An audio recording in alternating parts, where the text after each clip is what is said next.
ओम शांति। आज बाबा की 26/6/74 की वाणी का सार सुनते हैं। वाणी का टाइटल है सर्व सिद्धियों की प्राप्ति के रूहानी नशे में सदा स्थित रहो।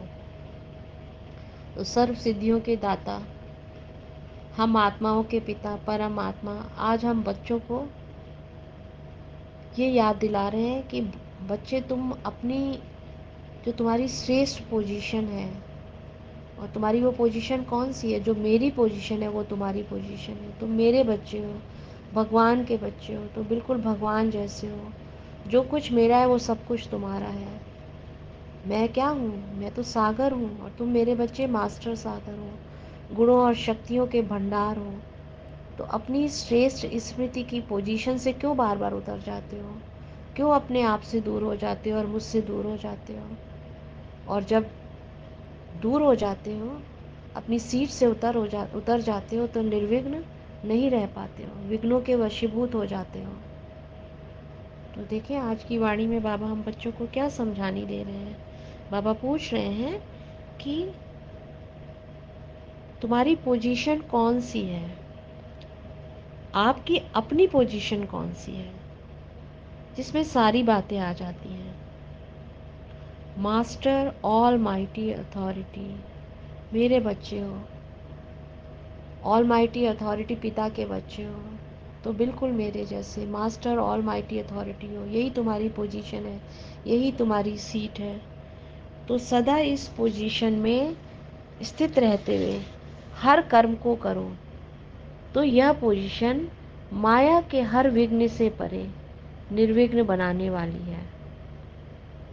जैसे कोई लौकिक रीत में भी जो जब कोई अथॉरिटी वाला होता है, अथॉरिटी वाला यानी कि ऊंची पोजीशन वाला होता है, किसी ऊंचे ओहदे पे होता है, तो उनके आगे कोई भी सामना करने की हिम्मत नहीं रखते। अगर कोई अपनी अथॉरिटी को यूज़ करने के बजाय अपनी ऊंची अथॉरिटी को भूल जाए, अपने ओहदे को भूल जाए, तो साधारण आदमी भी सामना करने के लिए अथवा डिस्टर्ब करने के लिए, विघ्न डालने के लिए लूज रहते हैं। तो यहाँ भी अपनी अथॉरिटीज़ को, क्या है तुम्हारी अथॉरिटीज़? कि तुम गुणों और शक्तियों के भंडार हो, वरदानों से सजी सजाई श्रृंगारित आत्मा हो, जिसे स्वयं भगवान ने सजाया है। तो यहाँ भी अपनी अथॉरिटीज़ को, प्राप्त हुई सर्व शक्तियों को, वरदानों को यूज़ करने के बजाय लूज रहते हो। इसलिए हर समय माया को सामना करने की हिम्मत रहती है। माया क्या है? हमारे ही पुराने स्वभाव संस्कार हमारे ऊपर हावी हो जाते हैं, कमज़ोर पड़ जाते हैं हम परिस्थितियों में। आत्माओं से इंटरैक्ट करने में हम उनके स्वभाव संस्कार के वशीभूत हो जाते हैं, और अपनी वो जो पवित्र रोशनी है बाबा जैसी, उससे दूर हो जाते हैं।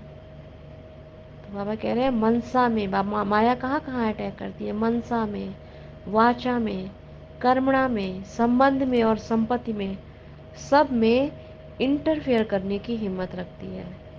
किसी भी बात में छोड़ती नहीं है, क्योंकि अपनी पोजीशन से नीचे आकर साधारण बन जाते हो, अपने पुरानी दुनिया के चपेट में आ जाते हो, पुराने स्वभाव संस्कार से वशीभूत हो जाते हो। अपने आप को क्यों भूल जाते हो?